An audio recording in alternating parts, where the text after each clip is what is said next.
നമസ്കാരം. ആസാദി വാർത്തയുടെ നൈറ്റ് എഡിഷനിലേക്ക് സ്വാഗതം. നോക്കാം ഇന്നത്തെ പ്രധാനപ്പെട്ട വിശേഷങ്ങൾ. UDF ജയിച്ചാൽ ഉപമുഖ്യമന്ത്രി സ്ഥാനം വേണമെന്ന് ലീഗ്.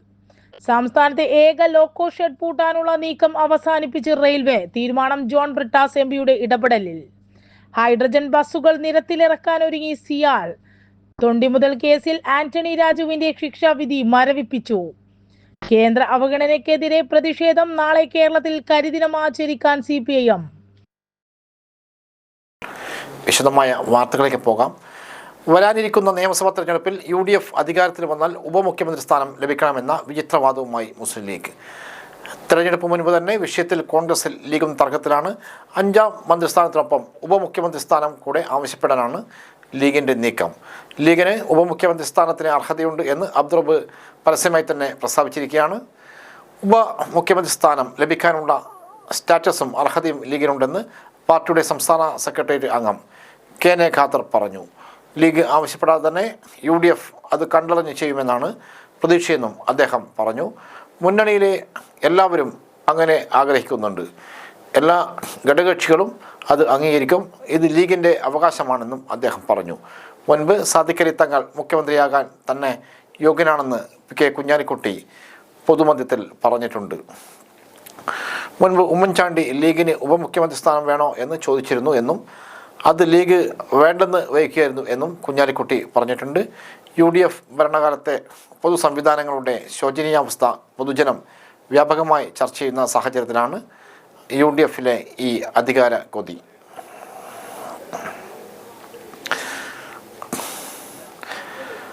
തൊണ്ടിമുതൽ കേസിൽ ആന്റണി രാജുവിൻ്റെ ശിക്ഷാവിധി താൽക്കാലികമായി മരവിപ്പിച്ചു. നെടുമങ്ങാട് മജിസ്ട്രേറ്റ് കോടതി വിധിയാണ് മരവിപ്പിച്ചത്. ആന്റണി രാജു നൽകിയ അപ്പീലിൽ തിരുവനന്തപുരം സെഷൻസ് കോടതിയോടാണ് നടപടി. ലഹരി കേസിലെ പ്രതിയെ രക്ഷിക്കാനായി കോടതിയിലെ തൊണ്ടി മുതലായ വസ്ത്രത്തിൽ മാറ്റം വരുത്തിയെന്നാണ് കുറ്റം. അതേസമയം ആന്റണി രാജു കുറ്റക്കാരനെന്ന വിധി നിലനിൽക്കും. അയോഗ്യനാക്കിയ നടപടി തുടരും. മജിസ്ട്രേറ്റ് കോടതി വിധി റദ്ദാക്കണമെന്ന് ആവശ്യപ്പെട്ട് ആന്റണി രാജു നൽകിയ അപ്പീലും തിരുവനന്തപുരം സെഷൻസ് കോടതി ഫയലിൽ സ്വീകരിച്ചു.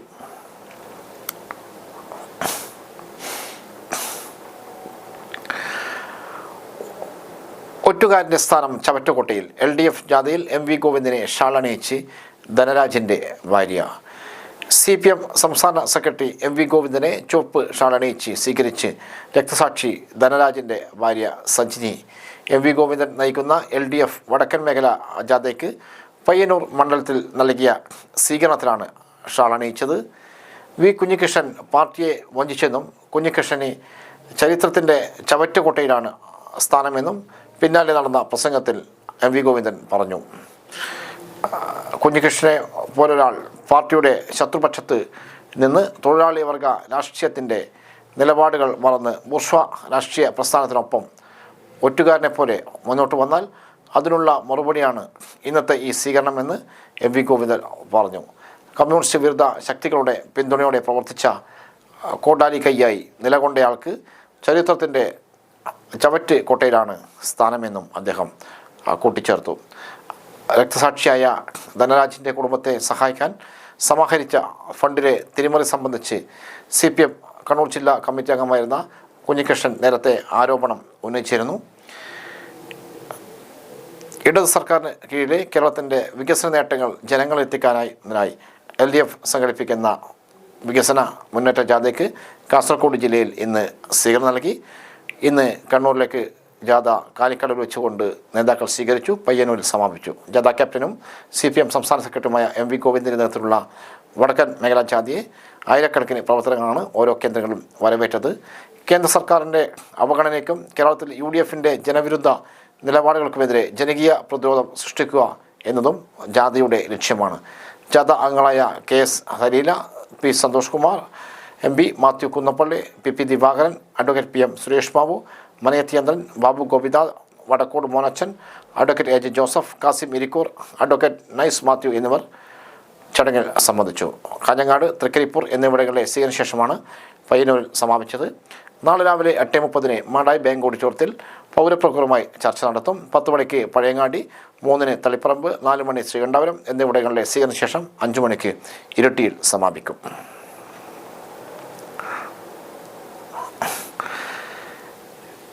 ഹെൽത്തി കേരള ഫീൽഡ് ക്യാമ്പയിൻ ജില്ലാതല പര്യടന വാഹനം ഫ്ലാഗ് ഓഫ് ചെയ്തു. സംസ്ഥാന ആരോഗ്യവകുപ്പിൻ്റെ നേട്ടങ്ങൾ സേവനങ്ങളും ജനങ്ങളിലേക്ക് എത്തിക്കുന്നതിനുള്ള ഹെൽത്തി കേരള ഫീൽഡ് ക്യാമ്പയിൻ ജില്ലാതല പര്യടന വാഹനം ജില്ലാ panchayat president advocate Binoy Kurian flag off ചെയ്തു. ആരോഗ്യ ബോധവൽക്കരണ വാഹനം ജില്ലയിലെ മുഴുവൻ ആരോഗ്യ സ്ഥാപനങ്ങൾക്കും കീഴിലുള്ള വിവിധ ഇടങ്ങളിൽ ഫെബ്രുവരി 2 മുതൽ മാർച്ച് 5 വരെ പര്യടനം നടത്തും. LED വീഡിയോ വാൾ സൗകര്യം ഒരുക്കിയ വാഹനത്തിൽ ജനകീയ ആരോഗ്യ കേന്ദ്രങ്ങൾ, ബസ് സ്റ്റാൻഡുകൾ, ഉത്സവ സ്ഥലങ്ങൾ എന്നിവിടങ്ങളിൽ പ്രദർശനം സംഘടിപ്പിക്കും. ഇതോടൊപ്പം പോസ്റ്ററുകൾ, ലഘുലേഖകൾ, ഹ്രസ്വ വീഡിയോകൾ എന്നിവ വഴിയും പ്രചരണം നടത്തും. ക്യാമ്പയിൻ്റെ ഭാഗമായി ആരോഗ്യ പ്രവർത്തകർ ജനങ്ങളുമായി സംവദിക്കുകയും സംശയങ്ങൾക്ക് മറുപടി നൽകുകയും ചെയ്യും. ജില്ലാ മെഡിക്കൽ ഓഫീസ് പരിസരത്ത് നടന്ന പരിപാടിയിൽ ജില്ലാ medical officer doctor KT Rekha, deputy DMO doctor KC Sachin, ദേശീയ ആരോഗ്യ ദൗത്യം ജില്ലാ programme manager doctor PK Anilkumar, doctor KT Ramya, doctor വോൾക്ക, ടെക്നിക്കൽ അസിസ്റ്റന്റ് MP മുരളി, ജില്ലാ education and media officer VA Basheer, ജില്ലാ deputy education and media officer T Sudheesh, NHM junior consultant Binsy Raveendran, വിവിധ programme ഓഫീസർമാർ, ജീവനക്കാർ എന്നിവർ പങ്കെടുത്തു.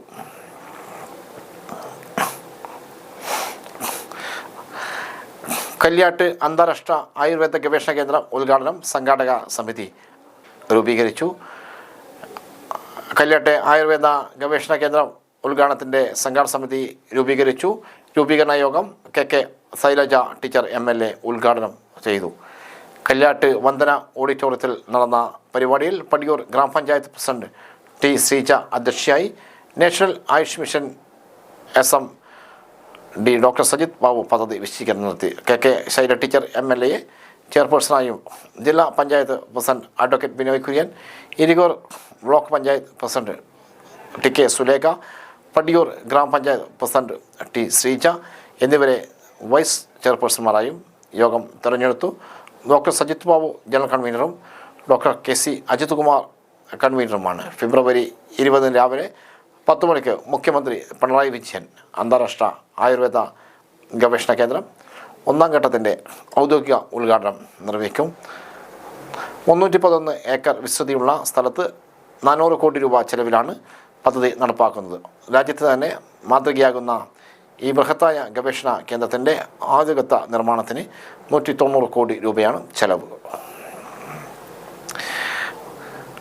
ഇടതുപക്ഷ ജനാധിപത്യ മുന്നണിയുടെ ആഭിമുഖ്യത്തിൽ SIR-ലെ അപാകതകൾ പരിഹരിക്കുക എന്ന ആവശ്യമുന്നയിച്ച് ജില്ലാ ഇലക്ഷൻ കമ്മീഷൻ ഓഫീസിലേക്ക് മാർച്ച് നടന്നു. കണ്ണൂരിൽ നടന്ന മാർച്ച് CPM ജില്ലാ സെക്രട്ടറി KK രാഗേഷ് ഉദ്ഘാടനം ചെയ്തു. CP സന്തോഷ് കുമാർ അധ്യക്ഷനായി. LDF ജില്ലാ കൺവീനർ N ചന്ദ്രൻ സ്വാഗതം പറഞ്ഞു. CP Murali, KT Suresh Kumar, KP Prashanth, MP Murali, KK Jayaprakash, Iqbal Popular, Joseph Parathanal, Subhash Ayyathur എന്നിവർ സംസാരിച്ചു. പാപ്പിനിശ്ശേരി താപം മേൽപ്പാലങ്ങൾ അടച്ചിട്ട് ഗതാഗത നിയന്ത്രണം.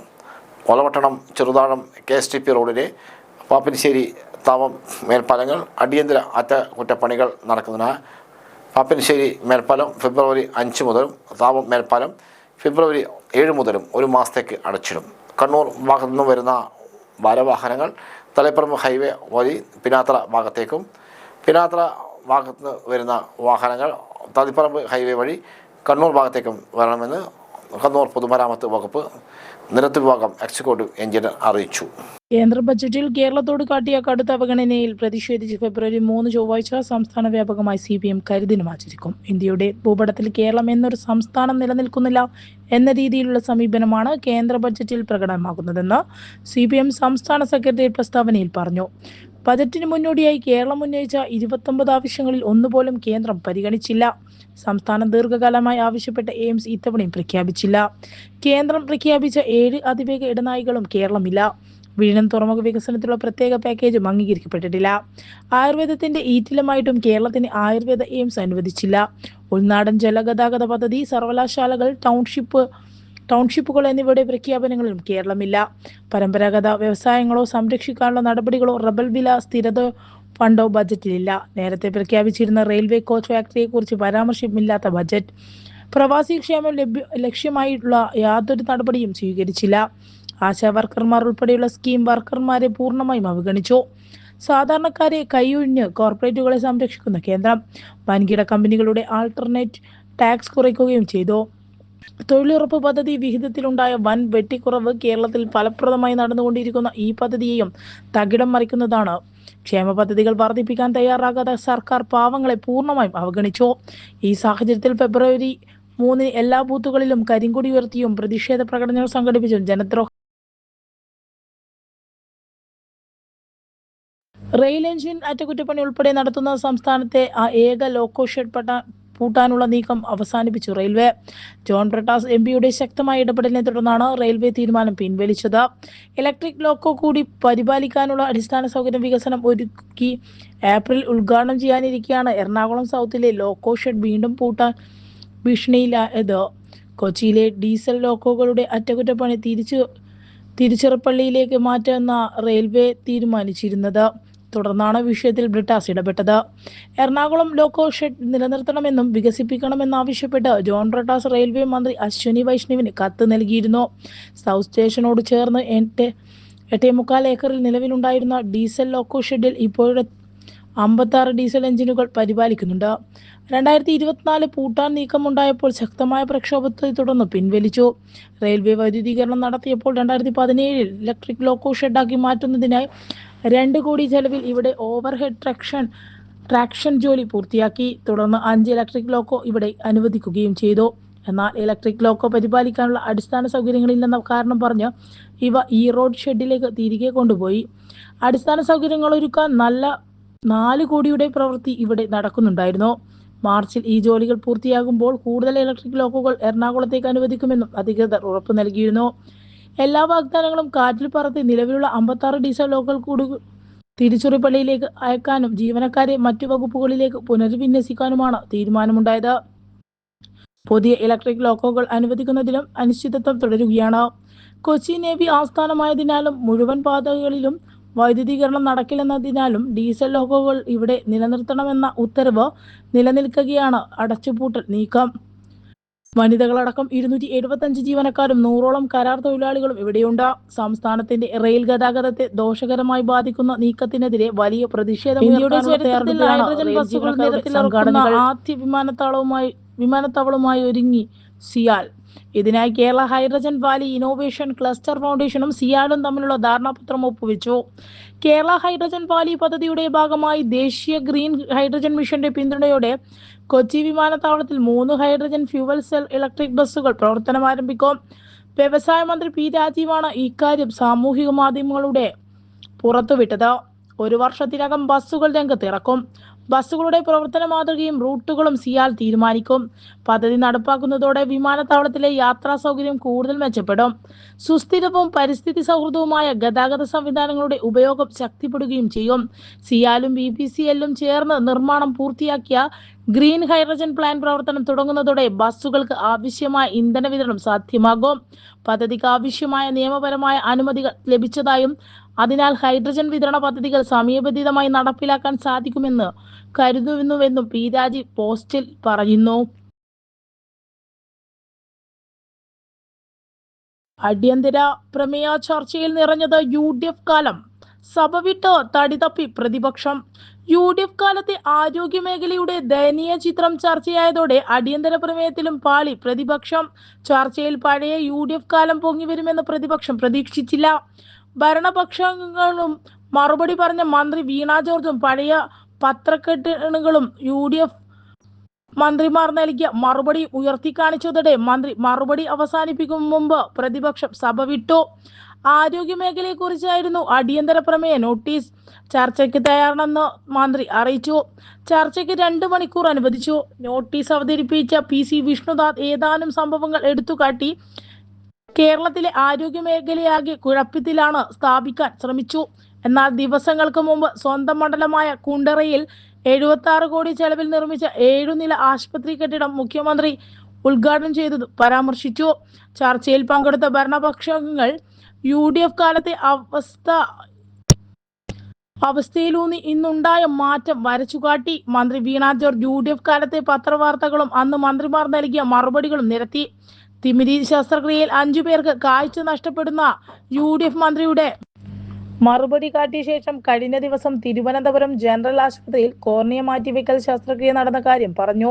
രാജ്യത്ത് ആദ്യമായാണ് ജനറൽ ആശുപത്രിയിലെ കോർണിയ മാറ്റിവെക്കൽ ശസ്ത്രക്രിയ. കൊച്ചി ക്യാൻസർ സെന്റർ ജയരേഖയെന്ന അന്നത്തെ തലക്കെട്ട് ഉദ്ധരിച്ച മന്ത്രി മധ്യ കേരളത്തിലെ ഏറ്റവും വലിയ ക്യാൻസർ സെന്റർ കൊച്ചിയിൽ സജ്ജമായെന്ന് അറിയിച്ചു. UDF കാലത്ത് ഒരു കല്ലുപോലും ഇല്ലാതിരുന്നിടത്താണ് ക്യാൻസർ സെന്റർ യാഥാർത്ഥ്യമായത്. പറവൂരിലും മൂവാറ്റുപുഴയിലും അടക്കം പ്രതിപക്ഷാംഗങ്ങളുടെ മണ്ഡലങ്ങളിൽ ആരോഗ്യ മേഖലയിൽ ഉണ്ടായ മാറ്റം മന്ത്രി എണ്ണി പറഞ്ഞു. മന്ത്രി മറുപടി പറയുമ്പോൾ 6 പ്രതിപക്ഷാംഗങ്ങൾ മാത്രമാണ് സഭയിലുണ്ടായിരുന്നത്. UDF കാലത്ത് ആശുപത്രികളുടെ അല്ല ആരോഗ്യ മന്ത്രിയുടെ ആസ്തിയാണ് വർദ്ധിച്ചതെന്നും അതിന്റെ കേസ് ഇപ്പോഴും നിലനിൽക്കുന്നുണ്ടെന്നും മന്ത്രി പറഞ്ഞതോടെ പിടിവിട്ട പ്രതിപക്ഷ നേതാവ് വാക്കൌട്ട് പ്രഖ്യാപിച്ചു. ജില്ലാ പഞ്ചായത്ത് വാർഷിക പദ്ധതി രൂപീകരണം വർക്കിംഗ് ഗ്രൂപ്പ് പൊതുയോഗം ചേർന്നു. ജില്ലാ പഞ്ചായത്ത് 2026-27 വാർഷിക പദ്ധതി രൂപീകരണം വർക്കിംഗ് ഗ്രൂപ്പ് പൊതുയോഗം പ്രസിഡന്റ് അഡ്വക്കേറ്റ് ബിനോയ് കുര്യൻ ഉദ്ഘാടനം ചെയ്തു. ലഭ്യമായ വിഭവങ്ങളുടെ സാധ്യത പരമാവധി പ്രയോജനപ്പെടുത്തി ജില്ലയുടെ സമഗ്ര വികസനത്തിന് ഉതകുന്ന പദ്ധതികളായിരിക്കണം ആവിഷ്കരിക്കേണ്ടതെന്ന് അദ്ദേഹം പറഞ്ഞു. ജില്ലാ പഞ്ചായത്ത് ഓഡിറ്റോറിയത്തിൽ നടന്ന യോഗത്തിൽ വൈസ് പ്രസിഡന്റ് ടി ഷബിന അധ്യക്ഷയായി.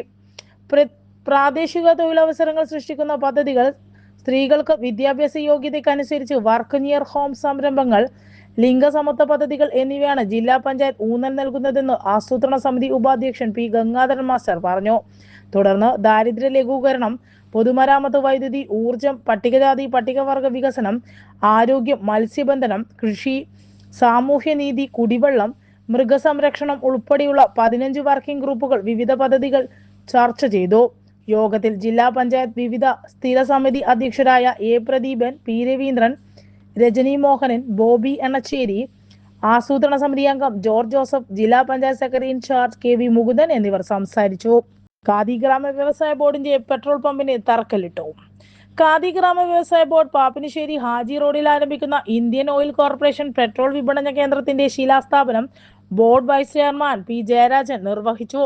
വൈവിധ്യവൽക്കരണ പദ്ധതിയുടെ ഭാഗമായി ബോർഡിനു കീഴിൽ പാപ്പിനിശ്ശേരിയിലും 1.5 ഏക്കറിലെ 35 സെന്റിലാണ് പെട്രോൾ പമ്പ് ആരംഭിക്കുന്നത്. പാപ്പിനിശ്ശേരി പഞ്ചായത്ത് പ്രസിഡന്റ് K പ്രദീപ് കുമാർ അധ്യക്ഷനായി.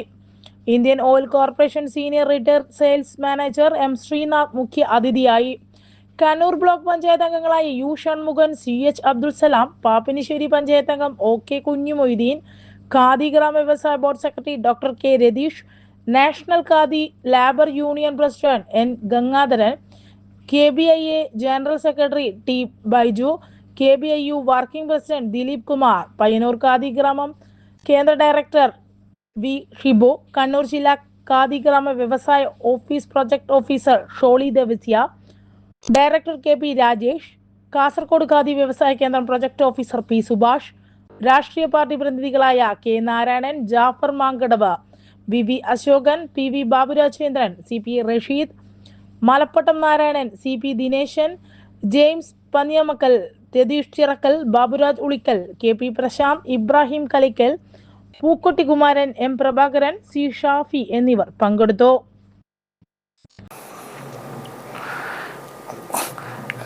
കണ്ണൂർ പുഷ്പോത്സവം നാളെ സമാപിക്കും. ശ്രദ്ധേയമായി മുഖചിത്ര രചന. പൂക്കളും ചെടികളും ആസ്വദിച്ച് സ്വന്തം മുഖചിത്രം സ്വന്തമാക്കിയാണ് തിങ്കളാഴ്ച പുഷ്പോത്സവ നഗരിയിൽ എത്തിയവർ മടങ്ങിയത്. പ്രമുഖ ചിത്രകാരൻ വർഗീസ് കളത്തിൻ്റെ നേതൃത്വത്തിൽ ഒരു കൂട്ടം ചിത്രകാരന്മാരാണ് പുഷ്പോത്സവം കണ്ടു മടങ്ങുന്നവരെ മുഖം തത്സമയം വരച്ചു നൽകിയത്. ചിത്രകാരമായ എ ദാമോദരൻ, രാജീവൻ പാറയിൽ, Satheesh Cherupuzha, Santhosh ടുണ്ട, Vasavan ഭയത്തം, Shaiju Azhikode, MP Raveena, Sanju Azhikode, Nikesh Karunakaran, TT Unnikrishnan, RK Radhakrishnan, Umesh ചാല, ബാലുരാജ് എന്നിവരാണ് ചിത്രം വരച്ചു നൽകിയത്. പരിപാടി ചിത്രകാരൻ KKR വെങ്ങര ഉദ്ഘാടനം ചെയ്തു. വർഗീസ് കളത്തിൽ അധ്യക്ഷനായി. M ബാലകൃഷ്ണൻ, അനിത ശേഖർ എന്നിവർ സംസാരിച്ചു. പുഷ്പമേളയുടെ ഭാഗമായി സംഘടിപ്പിച്ച ഭക്ഷ്യവിഭവ ക്ലാസ്സിൽ UKB നമ്പ്യാർ അധ്യക്ഷനായി. ഷെഫ് റഷീദ് മുഹമ്മദ് ക്ലാസ് എടുത്തു. ഫെബ്രുവരി 3 ചൊവ്വാഴ്ച വൈകിട്ട് ചേരുന്ന സമാപന സമ്മേളനം മന്ത്രി രാമേന്ദ്രൻ കടന്നപ്പള്ളി ഉദ്ഘാടനം ചെയ്യും. ജില്ലാ കളക്ടർ അരുൺ K വിജയൻ അധ്യക്ഷനാകും. വിവിധ മത്സര വിജയികൾക്കുള്ള സമ്മാനം city police commissioner P Nithin Raj വിതരണം ചെയ്യും. ഇതോടെ ഇന്നത്തെ ആസാദി വാർത്തകൾ സമാപിക്കുന്നു. വീണ്ടും നാളെ കാണാം. നന്ദി, നമസ്കാരം.